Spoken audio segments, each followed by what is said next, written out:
and welcome to the Human Side of Tech and No Jargon Zone. This is exactly what, and I'm going to borrow from the old adage for those in the UK, the Ronsil advert here. It is what it says on the name. I'm going to be talking about tech, but I'm going to be doing it with no jargon involved. No long words. You might hear a few acronyms, but nothing that makes it understandable. So, yeah. So, whatever field you're in, you could be in the medical field, you could be working in construction, you could be a plumber, an electrician. This is for you. Whole point is, it's to demystify all those myths going on, and in real time what's going on currently in this with the current state of events. So keep watching, and let's get going. So the thing I'd like to do is the first one. Have you just asked for early before I start this, so know what people would like to hear about. And two letters cropped up, and there's a sound effect that springs to mind, and a certain actor that springs to mind when I say, always comes to mind when you say it in a meeting. It's actually the bad thing to talk about sometimes. So yeah, it's AI. In particular, you've got all these things that do the same thing. You've got people going, you have to have... So the feedback I've got from talking to people, and what I've seen is they go out, they buy something. It's a whole new package that does X, Y, Z. They think it's brilliant. And then I point out to them, but with what they have already, all I would have had to use is a little system called Zapier. Z-A-P-I-E-R. So those that know of it, you know the power of it. It can link A to B, and it's been around for got to be nearly 20 years. I certainly remember using it going back in when I was having to link one to another. So, for example, an Excel spreadsheet could understand one DMS system from 20 plus years ago to another one that was bang up to date. And that was only about a decade ago. So, I mean, where are we with it? Yes, there's lots of things out there. And this is just my viewpoint on it. I'm not... I know there's people that love it. There's people who think you can do anything with it. Yes, you can. But it does it for you. So, I have to ask this question when people present it to me.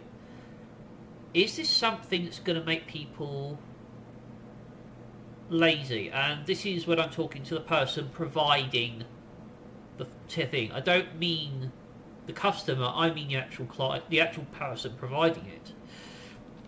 Or is it something to assist? So there is one system that I found which does actually assist. It has a function. It collates information, but it collates the information, and that's all it does. The people that support this thing are, I won't say it's good, but it's government backed. And that's all I can say. That's where I'm going to leave. So that's pretty much what I can say with that.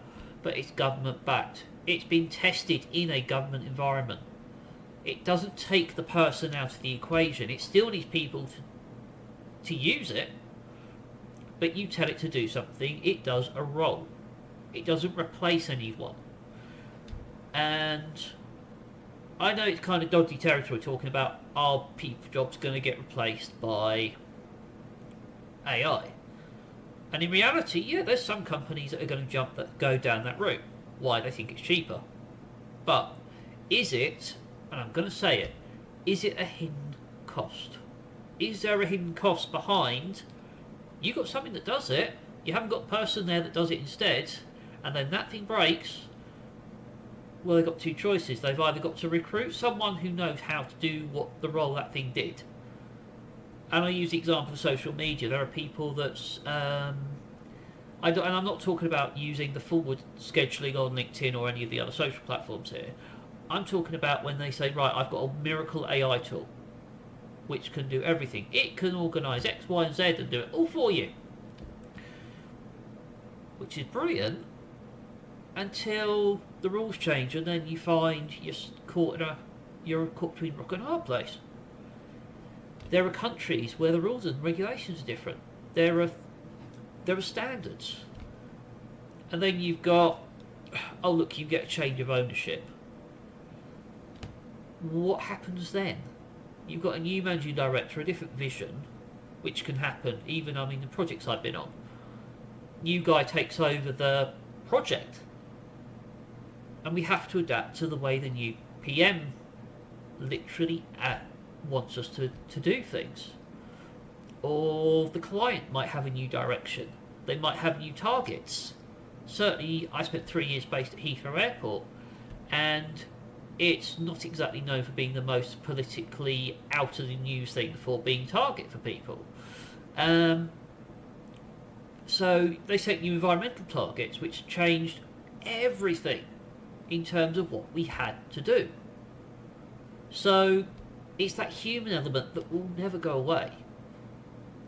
But I say this to anyone who is thinking about getting a shiny new toy, as I call it. You can sit in a room, they can be the best salespeople going. Ask them one question. Does it override? Does anyone actually look after it? Is there a gatekeeper? To quote, when I was staff employed, which was in the construction sector, the document control side with projects, making sure handovers were going through to the clients properly and the standards were met. The wording was, we were gatekeepers. Yes, people were producing it, they were putting it onto the DMS. We still had to check everything, check that things had certain met standards. Did the documentation have all the right references on it? Did it have the right, long story short, were all the I's dotted and T's dashed? I mean, that's all I'm talking about here. So, when you get these systems and they go, you're sat in a room, and I've seen it in tech places, and they go, you've got 3 placings there, 3 stands in an exhibition hall, next to each other. They all do the same thing. I've been there myself in a fair. Local fair. What do I do? Oh, let's see. It was when I started up. So it was, I do local PC repair. What did they do? I do local PC repair, and the other did exactly the same. What's the difference? It was, we were after different things. When we all finally got together and talked, there is enough to go round for everyone to, if we all work together, and that is where it has, that's where one thing I always say, collaboration over competition, because certainly coming from the project world, management world, in the corporate world for 20 plus years, you had to work with other people. So likewise, it's the same with working with a tool in there. So if someone goes and you're sat in a forum and someone's saying, oh, this thing's brilliant, it does this, I'm representing this company. It's a bit like when you get someone who does a website and they say, I can produce it within 2 days, or 1 day and you've got a live website.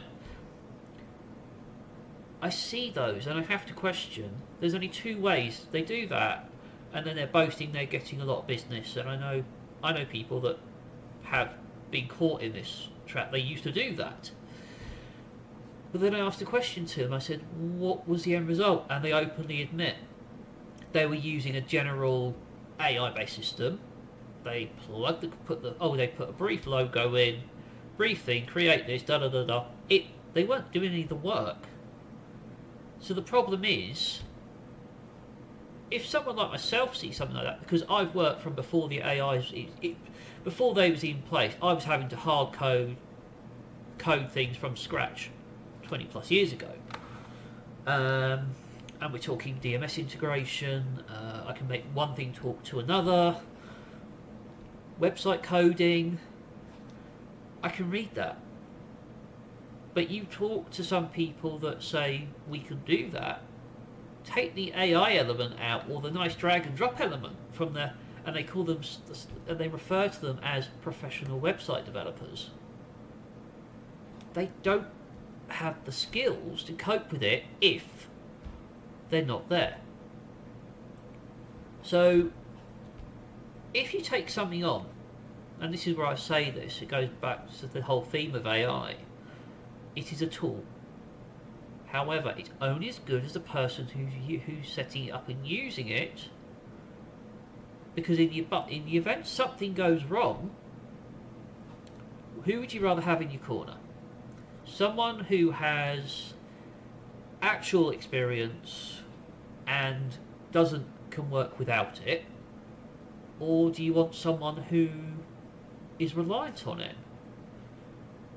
It's one of those things, and some people say it comes down to budget, you name it, but then I do mentoring as well, and a common theme with the mentoring is the shiny new toy concept is a big factor. They go in, they say, right, we've got this. They want to do that. They want to get to the next step. But then they bought into something which is only meant for a small business, but they were promised by the person, oh, don't worry, it'll adapt to it. It's an update we're going to be doing. There's no time scale on it, though. There's no date, there's no deadline. And they've still not done it after 2.5, 3 years. In fact, even worse, I've seen some cases where the systems are now defunct, and you look who developed it, the system they're using, and I've had a client that's been in this position. Their finance, their in-house CRM was based on their computer, and the company that looked after it was another small independent IT company. But they thought they didn't need to pay for updates on it. And then the computer breaks, so of course, luckily the data's been backed up, thanks to arrangements because I made arrangements that everything was backed up and synchronized and kept somewhere else. But when it came to getting that CRM back, that company was there at a price to restore them, to give the system back to them. But it was 3 times, and they were told you had to continue paying for maintenance, which they stopped paying for. So, again, the systems that you get, it might look good. You need to look at the bigger picture. Do you see it being... I use the phrase future-proof. It encompasses a whole manner of things. It can cover the hardware, the computers, the laptops, your tablets. People wonder why, when they ask what do I have a mix of technology. I have Android, Apple, and I have Windows. Why? The tablet quality when you have an Apple, have an iPad, is a lot better than if you get an Android-based one, unless you go for a Samsung. But they last longer. They just looked after. They generally survive better. Why do I have Windows? Because it works what I want to do. It's more adaptable for me. I'm not a music producer or a designer purely. If I just did graphics, yeah, Macs would be brilliant. But it doesn't suffice for what I need it to do. So, yeah, the question of, if someone presents you and it's got this, here's an AI-based tool, we've got all this jargon out there. They're throwing all the big words out there. They go, it's brilliant, it does this, it does this, it does this. But does anyone ever question them about, can you give an example when it's failed? And the answer is, in a big environment, because of human nature, the answer is no, they don't. So that's what you have to ask. Or when was it last updated? Or when's it due to get updates? Or how often is it updated? It's the same with DMS systems, it's the same with CRMs. I know CRM systems out there that when it was first released, it looked brilliant.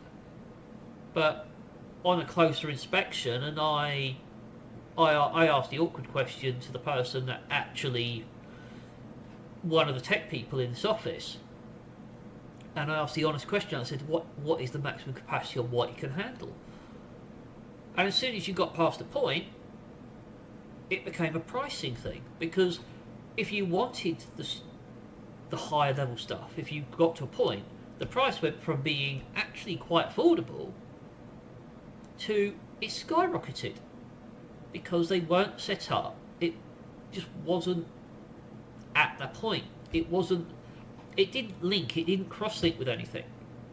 So I'll leave it. So I'll leave it there. So yeah, AI. It is a tool. But if someone has buzzwords and there's 600 things that all do the same thing, think about it in a logical perspective. If you don't understand what they're talking about, I would say it's not for that person. If they can't explain it clearly and correctly, it's not the right thing for someone to get. It's the reason I take the jargon out of the equation when I set things up. I work with people of all ages. I work with people of all technical levels. So if someone is, as I said, I can talk the acronyms and all the stuff with tech people all day. But coming from a big family, I've also got lots of relatives who are everything from all the way up to now mid-90s. So yeah, I do get the awkward phone call. Will say of how do you do something? It's trying to explain someone over the phone. How do you send a text message to someone? In first example, I'll always use. So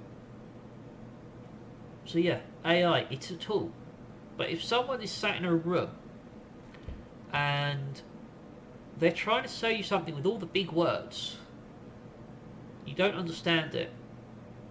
Don't be afraid to ask the awkward question. If they talk about, the key thing is, how often are things updated? What does it integrate with? Because if something, you sign up to something that doesn't integrate with anything else, well, later on down the line, that could be a problem.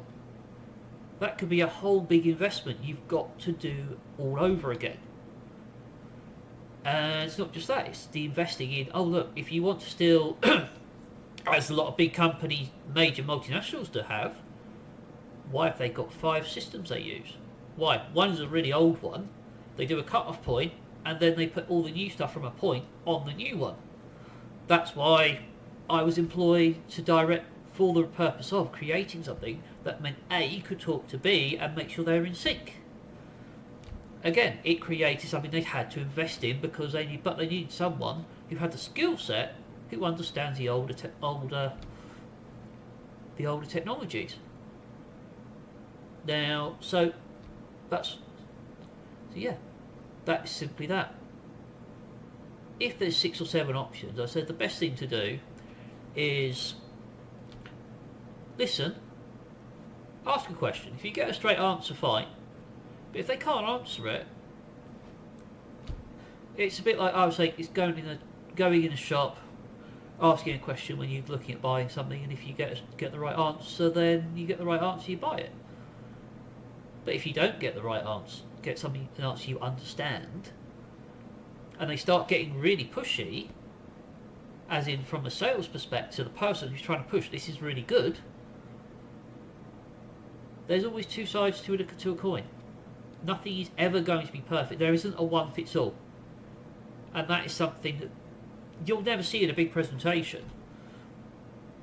No AI tool is ever going to be configured the same for every customer.